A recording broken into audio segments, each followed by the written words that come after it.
lesson I've entitled Empathetic. It's the ability for people to understand and really feel the feelings and the emotions of others. Somebody who has a lot of empathy is capable of doing that. Some of us are better at it than others. None of us are as good as Jesus. And that is the point of this morning's message about empathy or empathetic. The text of the message is taken from Hebrews chapter 4, verses 14 through 16. Seeing that we have a great high priest who has entered the inmost heaven, Jesus the Son of God, let us hold firmly to our faith. For we have no superhuman high priest to whom our weaknesses are unintelligible. He himself has shared fully in all our experience of temptation, except that he never sinned. Let us therefore approach the throne of grace with fullest confidence that we may receive mercy for our failures and grace to help in the hour of need. That's Chippy.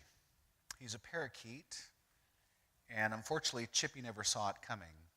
One second, he's peacefully perched in his cage, and the next, he's sucked in, washed up, and completely blown over.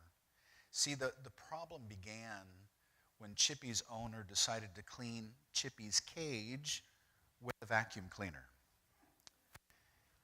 And she removed the attachment to the vacuum cleaner and put the end of the hose into Chippy's little cage. Then the phone rang. And she turned around to grab the phone, and the vacuum sucked up little Chippy. Chippy's gone. So now the bird owner gasps.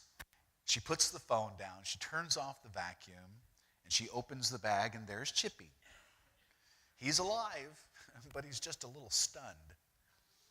But since now Chippy is covered with all sorts of soot and dust, she grabs him and races to the bathroom and turns on the faucet and holds little Chippy under the water.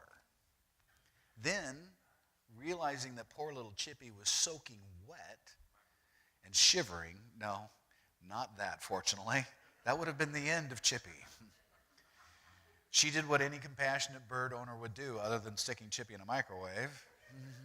She reached for the hairdryer and she blasted Chippy with hot air. You see, poor little Chippy never knew it hit it. A few days after the trauma, because this happened in Texas, a Galveston reporter who had originally written the story returned back to find out how Chippy was doing. So the reporter talks to Chippy's owner and says, "Well, how's Chippy recovering?" And the owner said, "Well, Chippy doesn't sing much anymore. He just sits and stares." Chippy was sucked in, washed up, blown over, and that would be enough to steal the song out of probably the most stout heart. And the reason why I ask is, have you ever felt like Chippy? You know, one minute, all of us are sitting in very familiar territory. We have a song on our lips, a joy in our heart, and then the pink slip comes, or the rejection letter arrives, or the doctor calls, or the check bounces, or a policeman knocks at your door, and all of a sudden, you're sucked into this black cavern of doubts, and you've been doused with the cold water of reality, and now you're stung with the hot air of so many empty promises. A life that had been so calm at one time is now so stormy. It's like you're being hailstormed by demands. You're being assailed by doubts. You're being pummeled by questions. And somewhere in the trauma, you lose your joy. Somewhere in the storm of life, you lose your song.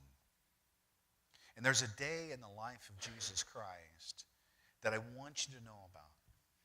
Because aside from the crucifixion, it is probably, in my opinion, just reading his word, had to have been one of the most stressful days for Jesus Christ.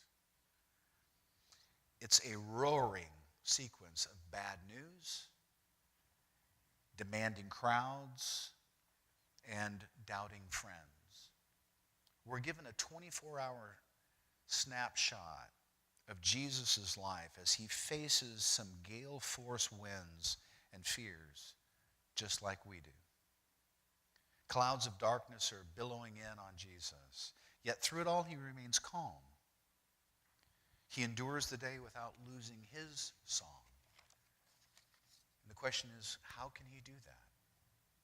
Because in this story, he begins the morning by hearing about the death of John the Baptist. John, as you recall, is his cousin. John described himself as a forerunner. He was a co-worker. He was a friend. This man was probably closer to understanding Jesus than probably any other person, perhaps except for John. And now, John the Baptist is dead. Imagine losing the one person in your own life that meant more to you and knew you better than perhaps you even knew yourself. Reflect on the horror it would be to be told that your dearest friend has been murdered. Consider your reaction if what you're told about the murder is that your best friend has just been decapitated by a people-pleasing, incestuous monarch. That's how Jesus' day began. His world is beginning to turn upside down, and it's just started. Because the emissaries have now brought more bad news to Jesus in the face of a warning that had been issued. The same Herod who just took John's head is very interested in yours too. Listen to how Luke presents this particular monarch's madness. This is taken from Luke chapter 9, verse 9. Herod said, "I beheaded John. Who then is this I hear such things about?" And he tried to see him. Something tells me that Herod wanted to make more than just a social call.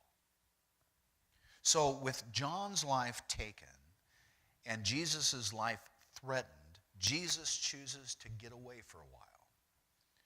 Matthew 14, verse 13 says, when Jesus heard what had happened, referring to John the Baptist, he withdrew by boat privately to a solitary place.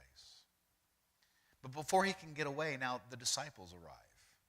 Mark's gospel states in Mark chapter 6, verse 30, that the apostles gathered around Jesus and reported to him all they had done and taught. See, the disciples are returning exuberant because Jesus had earlier commissioned them to go out, to proclaim the gospel, and to authenticate it by working miracles.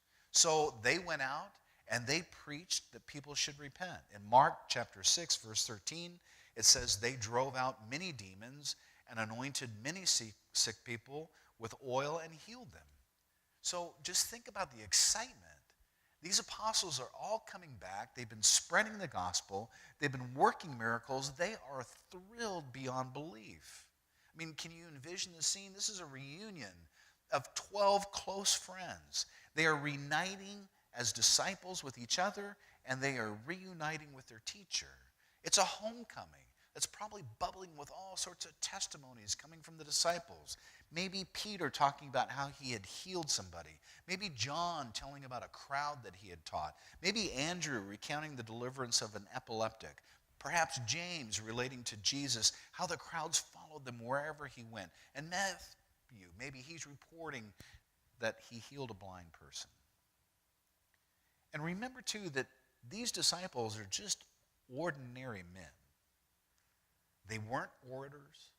They weren't scholars. They weren't kings. They weren't saints. They were fishermen and a tax collector. Common laborers who, by God's power, had taken a nation by storm. So what would the emotion be? It'd be exuberance. So in a matter of moments, Jesus' heart goes from the pace of a funeral dirge to the triumphant march of a ticker tape parade, like that. And look who follows the disciples to locate Jesus. About 5,000 men plus women and children.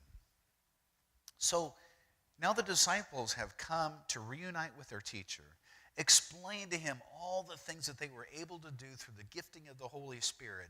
And now 5,000 men along with women and children, let's say it was 10,000 people, come cascading down out of the hillsides to see Jesus.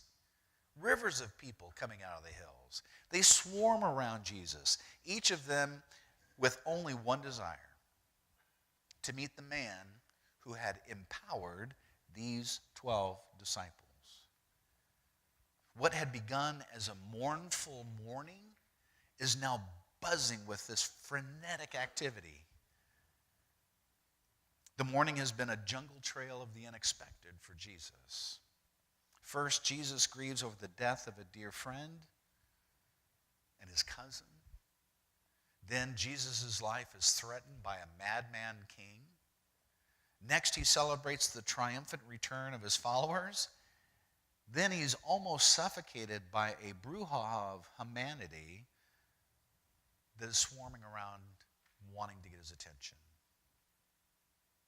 In a matter of hours, church, he has seen bereavement, he has seen jeopardy, he has seen jubilation, and he's seen bedlam. And the day is not even half over.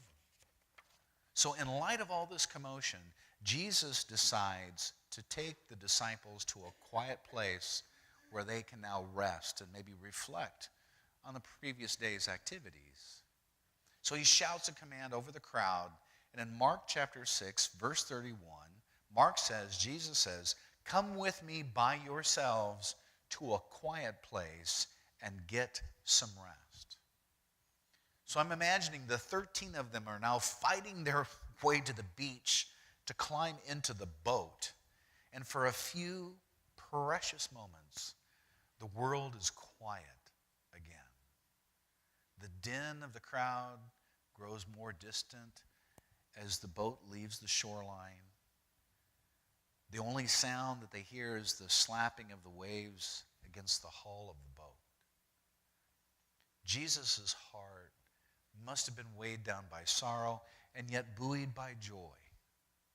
He watches his followers probably swapping stories of their victories and sharing the good news.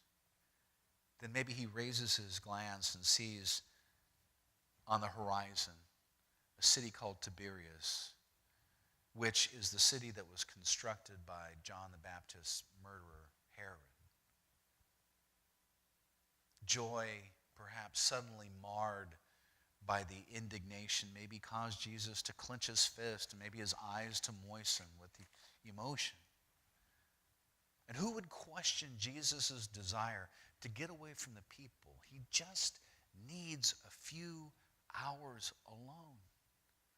Just a little bit of a respite, that's all. A little retreat. Maybe a little time to pray.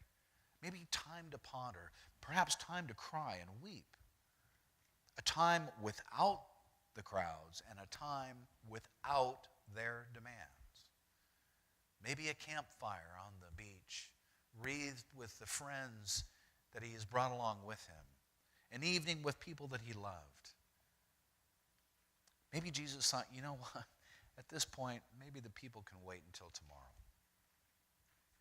The people, however, have much different ideas. Because Luke chapter 9, verse 11 says, the crowds learned about it. In other words, Jesus and the disciples going to a place where they could find some quiet. And they followed him. Now, church, it is a 6-mile walk around the northeastern corner of the Sea of Galilee. So the crowd literally is taking a hike to see Jesus once again. So when Jesus got to Bethsaida, his desired retreat to spend some time with his disciples in perhaps some silence and quietude is now this roaring arena. Surprise! We're here. You thought you could shake us? No, we just took a hike around the lake and, hi, Jesus, we're here. So add to the list now for Jesus, the list of sorrow, peril, excitement, and bedlam. Add the word interruption. Jesus' plans perhaps are interrupted. What he has in mind for his day and what people have in mind for his day are two completely different agendas. What Jesus is seeking, what Jesus gets, are not the same. Does that sound vaguely familiar to you? Remember when you sought a night's rest and got a colicky baby instead? Remember when you sought to catch up at the office only to find yourself getting even further behind? Remember when you wanted to use your Saturday for leisure, but you ended up fixing the neighbor's sink? You see, church, it happened to Jesus too. Jesus knows how you feel. And I want you to ponder this and use it the next time your world goes from calm to chaos. His pulse has raced. His eyes have grown weary. His heart has grown heavy. He's had to climb out of bed perhaps with a sore throat. He's been kept awake late and gotten up early. He knows how you and I feel. But sometimes I think we have a hard time really believing that. Because we probably, for the most part, believe that Jesus knows what it means to endure really heavy duty tragedies. And we all are likely convinced that Jesus is acquainted with sorrow and has wrestled with fear. I think most of us generally accept that. But can God relate to the hassles and the little headaches of our lives? Does he really care about that?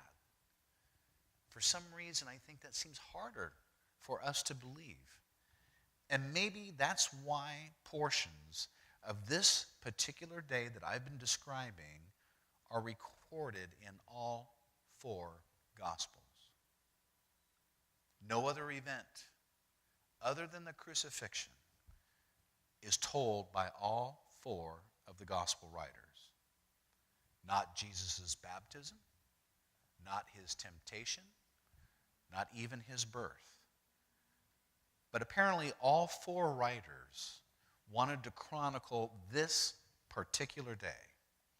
It's if Matthew, Mark, Luke, and John knew that you and I might really just be wondering if God really understands.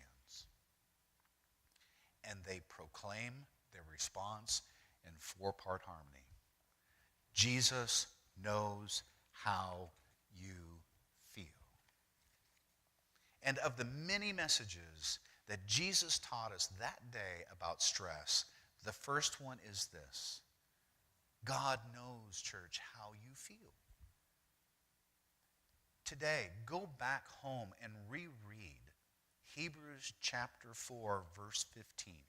It's the text that we started the message with this morning. Because the writer of Hebrews, in this particular passage, seems rather adamant, almost to the point of redundancy. It's as if he anticipates objections from us. So he boldly proclaims Jesus' ability to understand. And if you go back and look at Hebrews chapter 4, verse 15, it says, he himself, not an angel, not an ambassador, not an emissary, but Jesus himself, he himself shared fully, not partially, not nearly, not to a large degree, entirely. Jesus shared fully.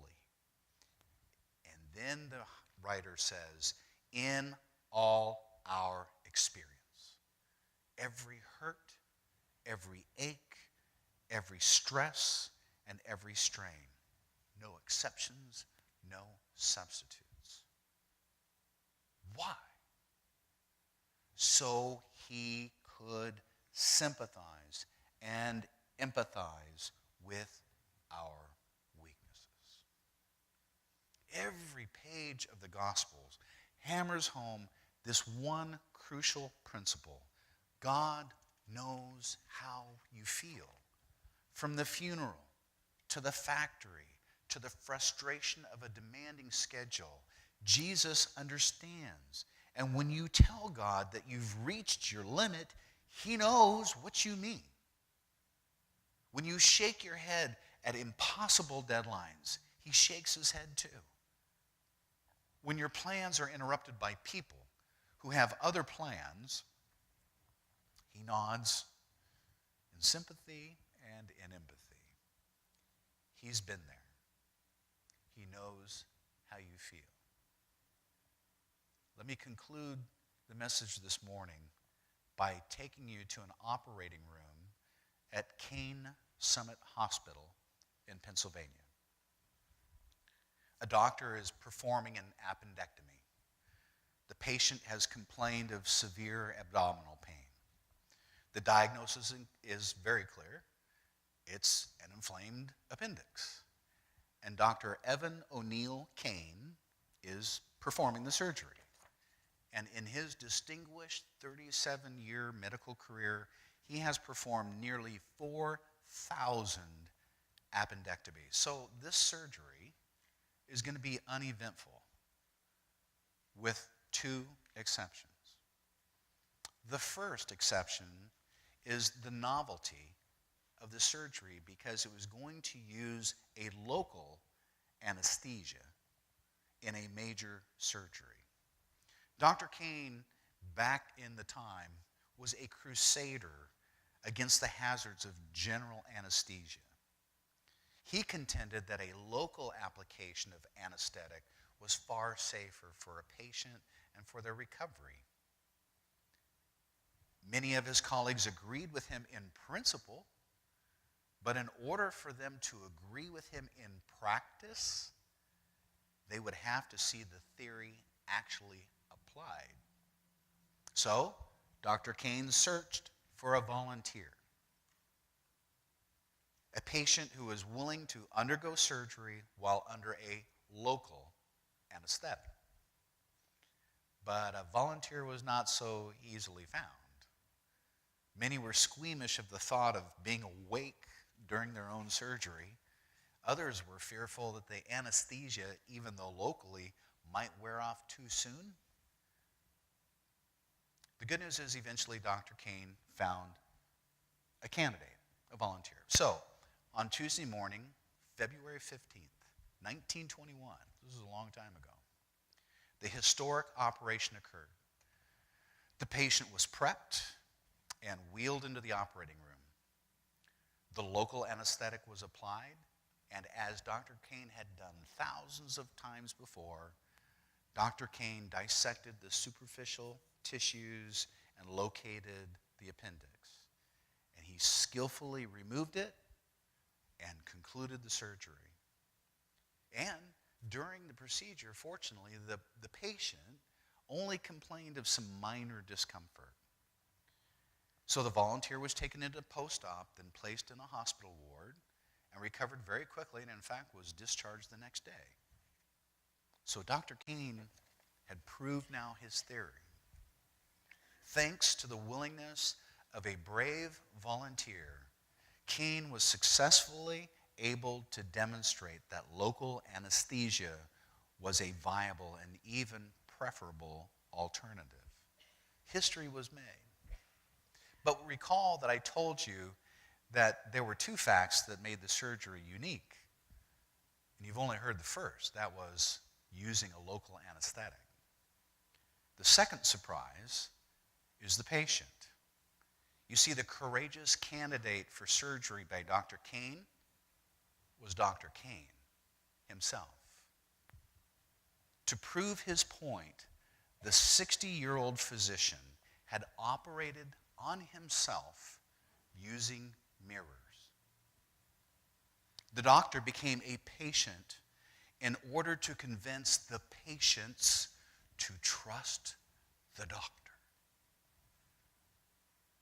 But the story of the doctor who became his own patient is mild compared to the story of God who became human.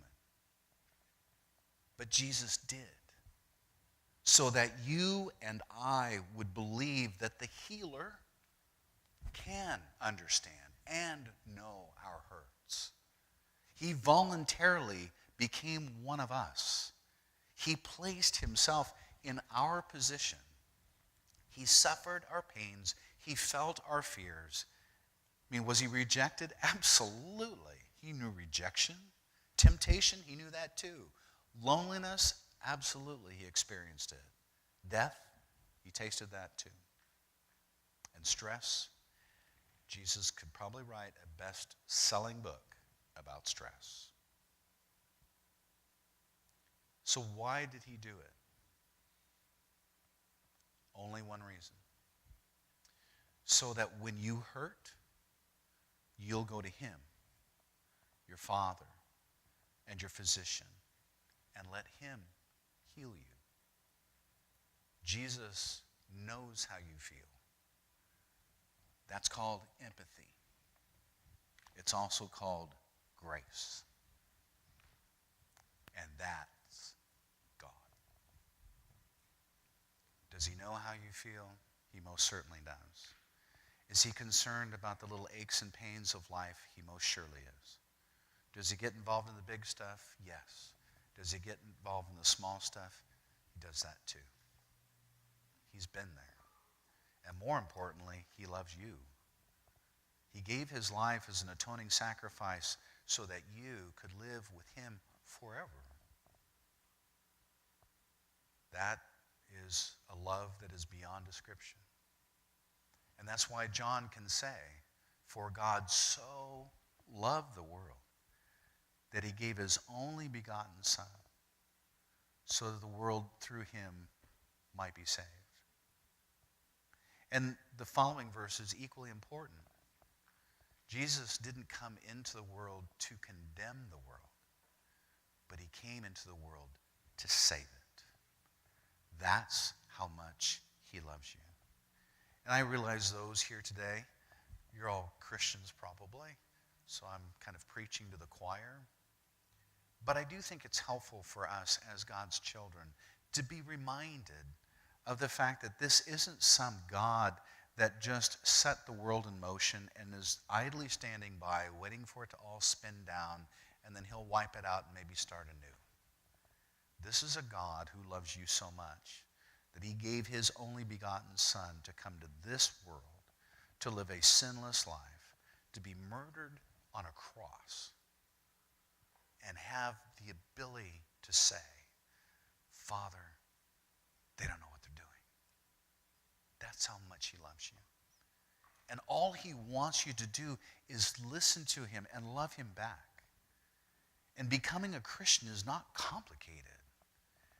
They say that the Bible, for the most part, is written for basically a 5th grade level of intellect.